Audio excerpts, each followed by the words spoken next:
Bismillahirrahmanirrahim. Okey, Assalamualaikum warahmatullahi wabarakatuh. Hari ni kereta saya pancit lah, belakang pancit. So hari ni saya nak buat tutorial macam mana kita nak tukar tayar kereta, ataupun kita nak jack kita punya kereta untuk kita tukarkan tayar tu.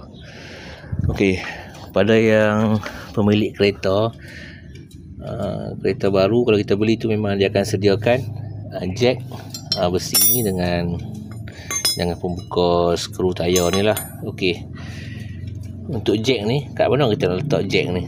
Okey, kalau kita tengok dekat jack ni dia ada lurah tau, lurah. Okey, dekat sini dia ada macam sambungan ribet chassis. Untuk chassis ni dia ada ribet, ada macam line kat sini lah. Okey, untuk jack ni kita kena letak, bagi lubang ni masuk dalam dalam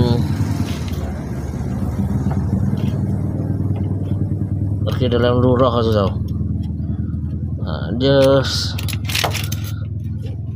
masuk dalam lurah ni. Okey, dia dah masuk kan. Okey, barulah kita jack. Dah masuk tu barulah kita boleh jack. Okey, untuk jack pula, okey, dia ada benda ni dengan ni kan, dia ada function dia. Kenapa dia okey, untuk dia bagi dua benda ni, dia memang ada function dia lah, kenapa dia buat macam ni. Lepas tu kalau soket untuk membuka skru tayar ni pun dia akan ada yang macam ni. Okey, ada sebab dia bagi dalam bentuk keadaan yang macam ni. Okey, first kita masukkan ni kat sini. Lepas tu yang lubang tu, sorry saya tak pakai saya record ni, saya pakai satu tangan ni, saya pegang handphone, jadi susah sikit lah saya nak record video. Okey, kita kena masukkan macam ni dan kita pusing lah. Satu tangan tu pegang kat sini, satu pegang tangan lagi kita pusingkan benda ni untuk kita naikkan jack tu. Tapi sebelum kita jack tu, kita kena longgarkan tayar dululah dengan menggunakan ni. Kita just masukkan, lepas tu kita bijak kat sini lah. Tadi saya dah longgarkan. Longgarkan, jangan buka habis, longgarkan saja sedikit. Lepas tu baru kita jack. Kalau tidak, nanti kalau kita dah jack, kita nak longgarkan dah susah, sebab tayar dah terangkat kan. So kita longgarkan dulu, baru kita jack macam saya tunjuk tadi tu. Okay.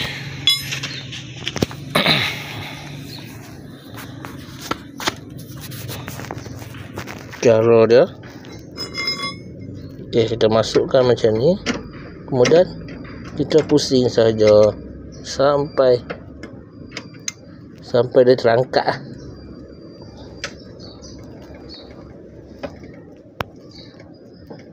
Sampai terangkat.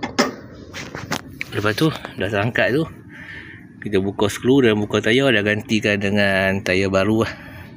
Okey, mungkin ramai dah tahu pasal yang lelaki ni majoriti akan tahulah cara nak jack dan buka tayar ni. Tapi untuk perempuan, kalau kita tengok dekat media sosial kan, tayar pancit dia parking kat tepi jalan dah, terkial-kial macam mana nak tukar tayar. Jadi saya buat ni, video ni, supaya semoga menjadi bermanfaat lah untuk yang belum tahu macam mana kita nak jack dan kita nak tukar tayar.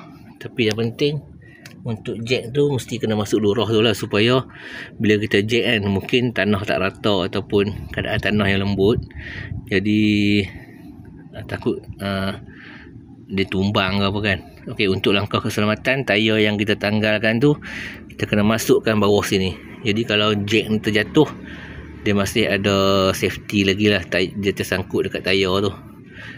Okey, kita cabut tayar ni dan kita masukkan bawah kenderaan ni untuk safety lah. Sementara kita nak ambil tayar spare tu untuk masukkan dekat sini. Okey, baik, semoga video ni menjadi bermanfaat. Terima kasih. Baik.